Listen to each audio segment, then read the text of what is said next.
Ahoy hoy, I'm B-Side Berto, and welcome to episode 5 of the town Beartooth Bend on Settlement Survival, a city builder game by Gleamer Studio.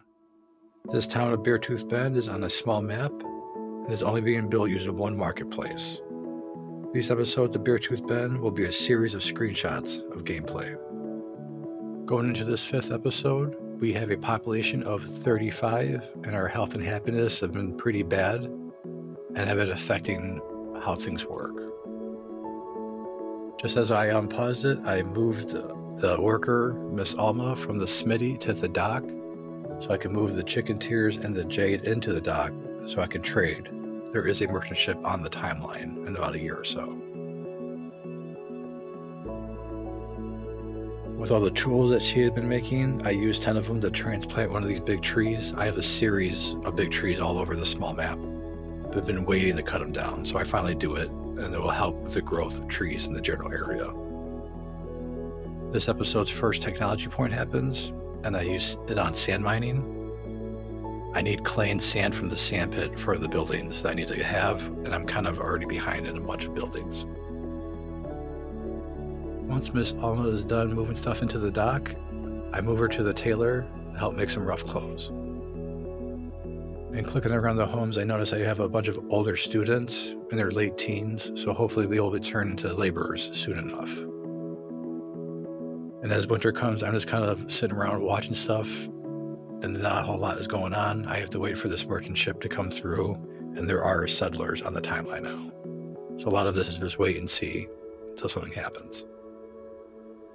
I do move Alma from the tailor to the hunter's hut. I didn't have enough stuff to make clothes, so after she made a handful, I moved her over here. With her being here, not only does it help food production of like turkey, goose, and venison, but I need the leather and a pack of wool to help make clothes. So she's going to be here for a while just to help keep things up.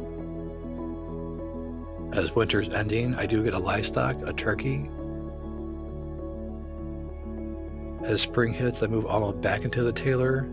The leather and pack of wool that she helped get, she's now going to make some clothes. I'm pretty bad on clothing throughout the population. A merchant ship arrives. And what little I have and what little they are offering, I just traded the jade in for some rice. I put down a little pasture for the turkey, and I moved Alma from the tailor to the turkey. So Alma's went from the smithy to the dock to the tailor to the hunter's hut back to the tailor, and is now the sole worker of the pasture. This is not a really big pasture. This is just there to put down to make sure I have turkey coming in. My person that was in the hunter's hut has died, so no one's working it at the moment.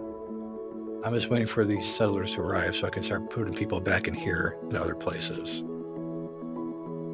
And after clicking around some buildings, I noticed a 20-year-old student. I've never seen a student that old before, so I'm kind of curious when they're going to turn into a laborer, because I'm kind of waiting for them to have stuff get done. With the immigrants coming closer to arriving, I had to start building more homes.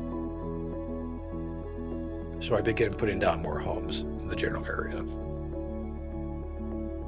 The next technology point Beartooth Bend gets, I use it on school expansion, which helps the capacity of the school go up, as well as the tech experience generated by the school.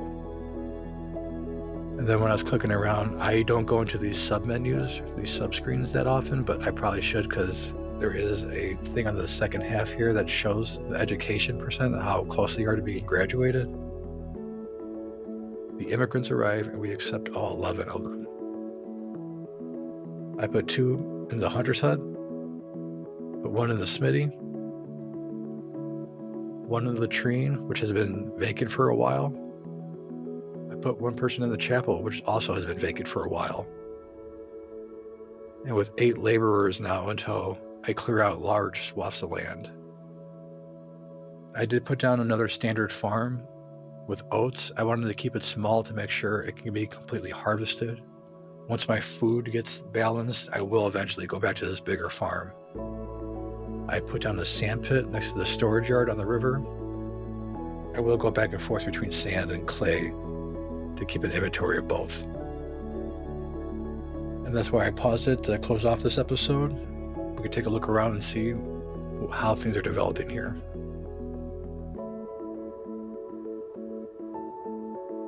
I do have a turkey pasture going.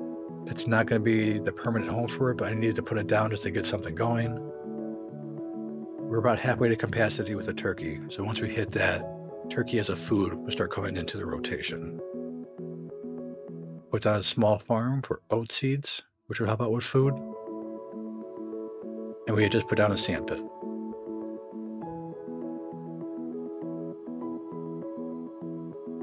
With the immigrants that just arrived, I made sure that there was 2 people in the hunter's hut and the gatherer's hut. And one person's back in my mind, just to keep it open. The cemetery we put down last episode is starting to fill up.